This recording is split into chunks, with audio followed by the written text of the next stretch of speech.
What's up, guys? I'm back here with book one of the Ranger's Apprentice, the early years series, the tournament at Gorlan, with chapter 22, and we're going to go ahead and get into it. Morgoth was in his study in Castle Gorlan, with an enormous leather-bound book on the table in front of him. The book was quite ancient, and had been hand-copied by scribes. In addition to the text, there were illustrations in fine black ink. One such illustration was on the page facing the text he had been reading. It showed a heavy-bodied, ugly creature, about the size of a bear. It was covered in thick, shaggy hair, and had a low brow over small, slit-like eyes. The muzzle was long, and the open, snarling lips revealed long fangs like a wolf's. The forelegs ended in humanoid hands, but instead of fingernails, they were equipped with thick, curved claws. The claws were sharp and dangerous-looking, but not long enough to impede the creature gripping with the thick, stubby fingers. The hind legs were squat and muscular, but longer than a bear's, with a pronounced angle at the elbows. It would appear that the creature could cover ground in a series of long, leaping bounds. According to the text, they could also walk with a strange, rolling, shuffling gait. There was a light tap at the door, and he looked up, frowning at being interrupted in his studies. "What is it?" he said, his ill temper evident in the tone of his voice. "It's Teasel, my lord. I have news from Dacton Fief." Morgoth sighed. Teasel, he knew, wouldn't interrupt him unless the news was important. He pushed the book to one side and studied a sheet of parchment that had been underneath it. Dacton Fief. The name rang a bell. Then he saw it in the list of 12 fiefs whose rangers had recently been dismissed. "Very well," he said. "Come in." "But this had better be important," the tone of his voice said clearly. Teasel entered, peering around the room before coming farther in. He was an obsequious dolt, Morgoth thought, although he was a pitiless killer and a skilled torturer, both qualities that Morgoth prized in a subordinate. Teasel hesitated, turning his feathered bonnet in his hands, several meters back from the large table Morgoth used as a desk. The Baron of Gorlan made a bad-tempered gesture, summoning him closer. "Oh, come forward. Don't shilly-shally there like a nervous bride. You've broken my train of thought now, so you might as well get on with it." Teasel forced a smile onto his features. In his own right, he was a man who inspired fear and loathing in others. He was cruel and vicious, and would kill without hesitation. Yet even a black-hearted monster like him harbored a deep-seated fear of his lord. Morgoth could fly off the handle without notice if he heard news he didn't like. More than one of his minions had paid with their lives for his terrible, unpredictable temper. He shuffled forward a few steps, making sure to stop while he was out of the tall, blond-haired man's reach. He glanced behind him, marking the escape route to the door. None of this went unnoticed by Morgoth, but he said nothing to ease Teasel's nervousness. He ruled by fear, and he wanted his men to be frightened and uncertain in his presence. He held Teasel's eyes with an unblinking gaze.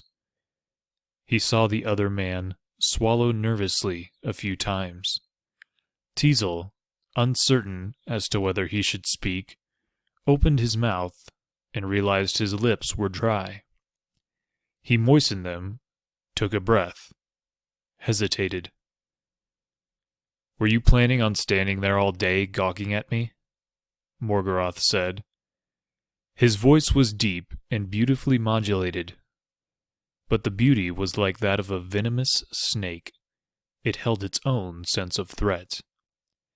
"It's from Dacton Fief." Teasel managed to force the words out. Again, Morgarath maintained a long silence, while Teasel's fingers gripped and ungripped the bonnet he'd held before his chest. "Did you want me to guess it?" Morgarath said finally. Teasel shook his head, then found his voice. The former ranger, he corrected himself, has gone." Morgarath glanced down at the list on his desk. "That would be Leander?" Teasel nodded several times. "Yes, my lord, Leander it is. Or was," he added nervously. "I seem to recall he was making life difficult for his replacement, refusing to give up the ranger cabin he had been living in." "Exactly, Lord Morgarath. Not that the new man wanted to live in the cabin anyway, but Leander was unsettling things in the village attached to the castle. The people there weren't sure who the ranger actually was. Then, presumably, it's a good thing that he's moved on." Morgarath's tone was silky and sarcastic. "Presumably, things are no longer unsettled, as you put it?" "No, my lord. Yes, my lord, that's correct." "Then why did you see fit to interrupt my important research?" He flicked a finger at the huge book he had pushed aside. "To bring me such totally unimportant news?" "Leander was causing a problem. Now he's gone. Why did I need to be apprised of this breathtakingly unimportant fact?" Teasel could feel a trickle of sweat running down the back of his neck.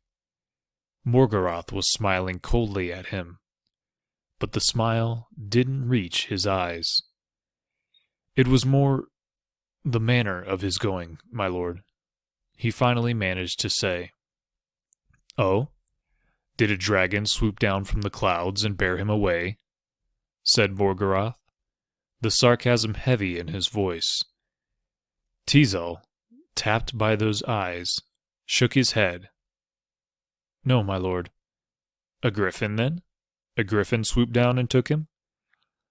"No, lord. It was the former Ranger Crowley." As he said it, Teasel realized the absurdity of his statement. He had made it sound as if the former ranger had swooped down from the heavens and borne Leander away. He waited for a sneering retort from Morgarath, but now the Baron's face had darkened with rage. "Crowley? That red-headed interfering fool from Hogarth Fief?"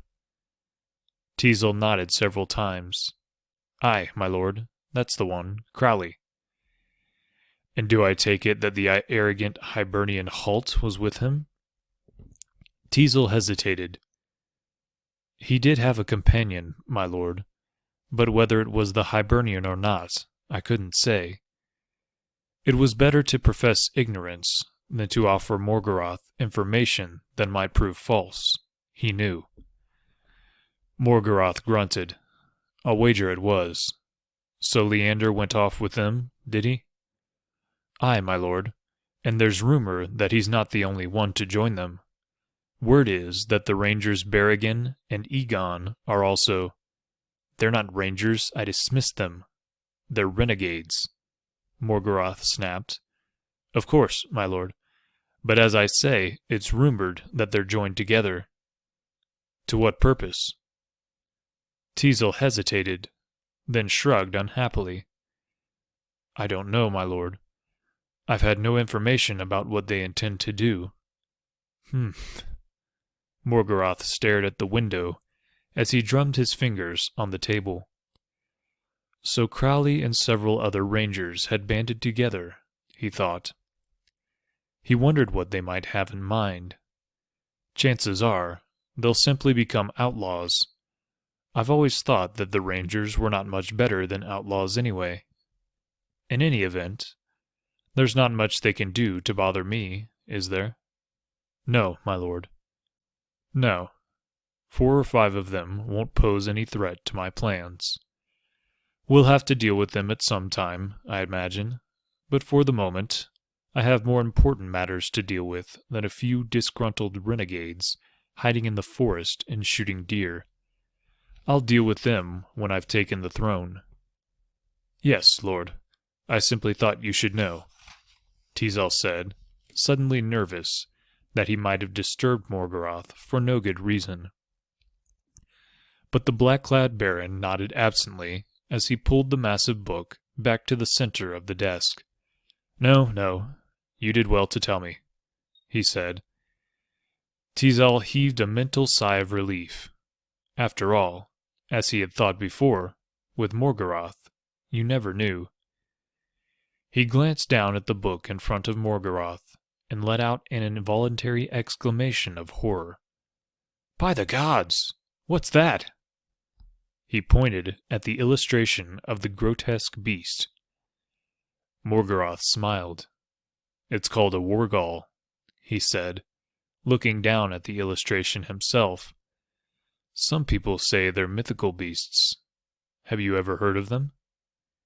Teasel shook his head, his eyes riveted on the fearsome illustration. Can't say I have, my lord. And yet this book says they existed in times past. They're simple-minded, semi-human creatures, strong as a bear, and as vicious as a wildcat. They make fearsome soldiers, as they're afraid of nothing. They will keep attacking as long as their commander orders them to do so. They kill without remorse. He allowed himself an indulgent smile. Rather like yourself, Teasel. How do you command them? Teasel asked. Morgoth turned back a page and consulted the text. It says they communicate without spoken words. Their minds contact each other, and they can be controlled and commanded by a mind stronger than their own. Teasel frowned. How would a person manage that? Morgoth smiled sarcastically. A person like you wouldn't. But someone with a powerful, dominant mind. He paused, then continued.